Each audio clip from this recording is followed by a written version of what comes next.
Do you ever feel like you're trying to convince your potential clients to work with you? Or maybe you feel afraid of being too nosy and so you don't go that extra distance.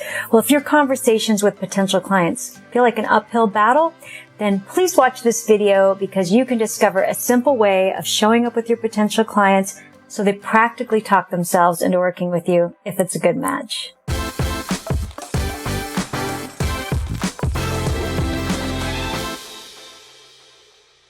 Hi, this is Charlotte Jacobs from Thrive Academy. In my last video, you discovered how to leave your potential clients feeling inspired and empowered by using the metal element from our system, the 5 elements of heart selling. Now, let's talk about the water element. Now, if you're not using the water element, you'll be missing at least half of the yeses that you could be getting from potential clients, especially when it comes to dancing with concerns like, I can't afford it, or I need to think about it, or I don't have the time. So when you think about the water element, I invite you to picture an ocean. It's beautiful on the surface, but if you dive below the surface, you'll find a whole new world. In fact, the vast majority of what's happening is below the surface of the ocean. And if you never dive in, you'll be missing so much. And it's the same with your potential clients. They have an ocean of depth below the surface. And what they'll share with you initially, if you're not using the water element of curiosity, you'll never know what's really going on for them. We have found that the more curious and interested you are in your potential clients, the more that they will share with you and the closer they will become to saying yes to your services.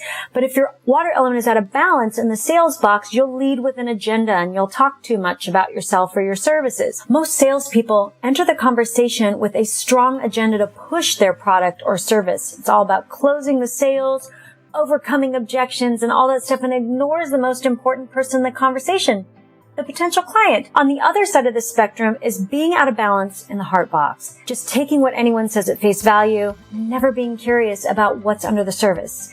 For example, someone says, I can't afford it, and you give them lots of space, like so much space that you never hear from them again, right?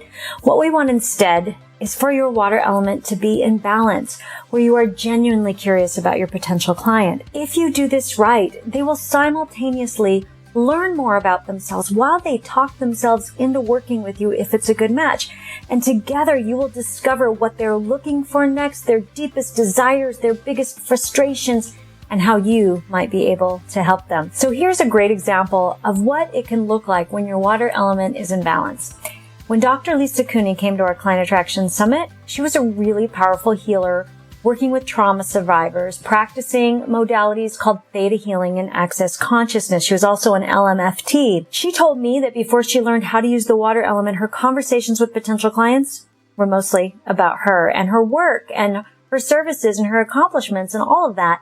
But when she discovered that her water element was out of balance and she started bringing it back into balance and using the power of curiosity, she stopped talking so much about herself and instead started asking questions. She wanted to know what types of challenges they were facing, what they had tried in the past that hadn't worked, and what they wanted instead. And the list of questions goes on and on. She said that getting the water element transformed the way that she connects with people.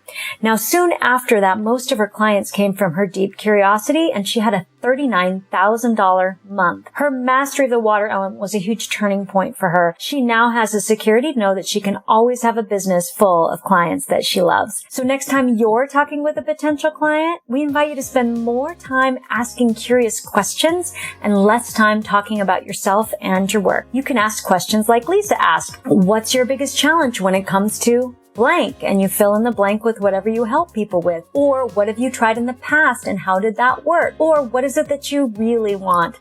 So this type of intentional curiosity allows you and your potential client to go on a journey of discovery together, where instead of trying to convince them to try your services, this is where you actually uncover if working together could be a good match. And if you know any other coaches or holistic practitioners or healers that could use our help, please share this video with them. And please click like if you found this video valuable. This is Charlotte Jacobs signing off. Remember, your people are waiting for you. The Client Attraction Summit is coming soon. Claim your full scholarship now at clientattractionsummit.com.